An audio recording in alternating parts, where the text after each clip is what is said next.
Oke, bismillahirrahmanirrahim. Assalamualaikum warahmatullahi wabarakatuh. Teman-teman sekalian, saya Edi Mulyadi. Kalau soal FTX, saya kira ini organisasi keren lah ya. Pertama bukan ece-ece, namanya Forum Tanah Air, organisasi diaspora.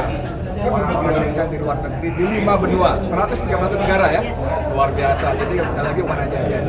Jadi saya kira FTX punya peran untuk konsolidasi segala potensi sumber daya manusia Indonesia di luar negeri untuk kebaikan Indonesia, ya, kemajuan Indonesia.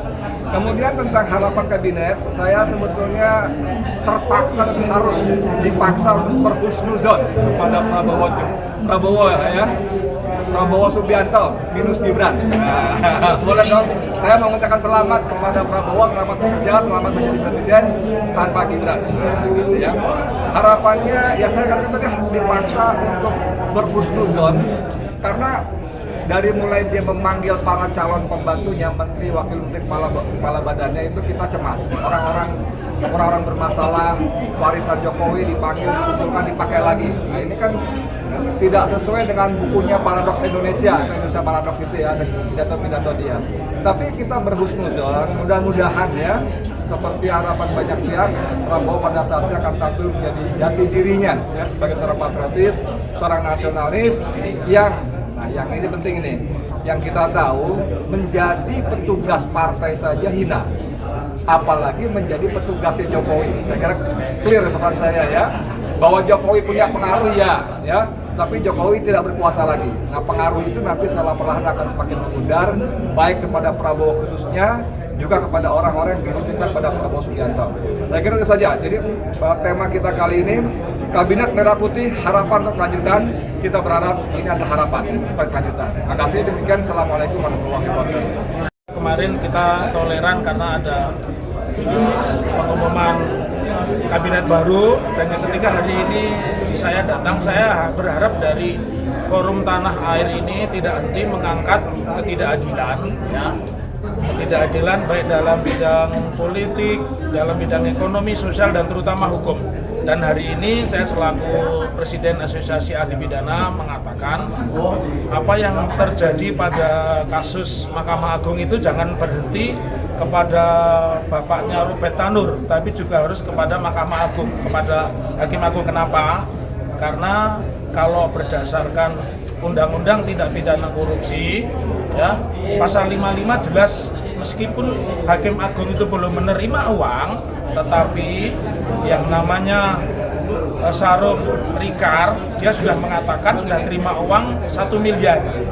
Jadi Markus sudah terima 1 miliar, mantan pejabat kepala diklat Mahkamah Agung sudah terima 1 miliar, dan kemarin ditemukan hartanya 921 miliar. Nah, saya membuat isu dua.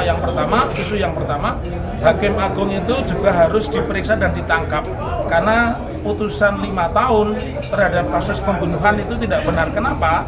Karena kan ada 2 pasal. Satu, pasal tentang pembunuhan, yang kedua penganiayaan. Jadi yang dikenakan 5 tahun ini hanya pada pasal penganiayaan. Sementara fakta pasal pembunuhan yang dibuat oleh polisi, dibuat oleh jaksa itu tidak menjadi pertimbangan, dan saya meyakini ada unsur di situ adalah campur tangan kaitannya dengan peran Markus ya. Lalu kalau saya ditanya tentang LHKPN, dulu awal-awal dibentuk dengan Kepres nomor 2899 di masa Pak Habibie, dan Undang-Undang Laporan Harta Penyelenggara Kekayaan Negara. Faktanya sekarang LHKPN itu singkatannya berubah, bukan Laporan Penyelenggara Harta Kekayaan Negara, tapi laporan harta penjahat negara ya. Laporan harta kekayaan penjahat negara. Kenapa saya bilang?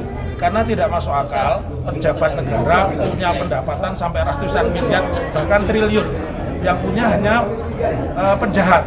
Oleh karenanya berharap dari Forum Tanah Air nanti muncul satu resolusi meminta ada revitalisasi di Kejaksaan Agung, di Mahkamah Agung, dan bahkan kalau perlu kepolisian ini harus diintegrasikan. Penyidik Polri itu dibubarkan, dijadikan satu di Kejaksaan. Itu menurut saya, itu harapan saya dari Forum Tanah Air di pagi hari ini ya.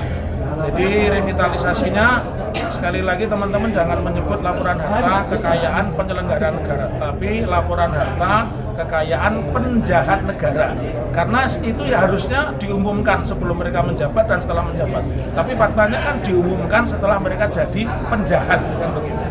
Jadi hakim punya aset sekian, punya harta ratusan miliar, itu jelas dia bukan pejabat tapi penjahat. Begitu rekan-rekan. Terima kasih. Jadi Bapak pandangan dari Ya. Ya.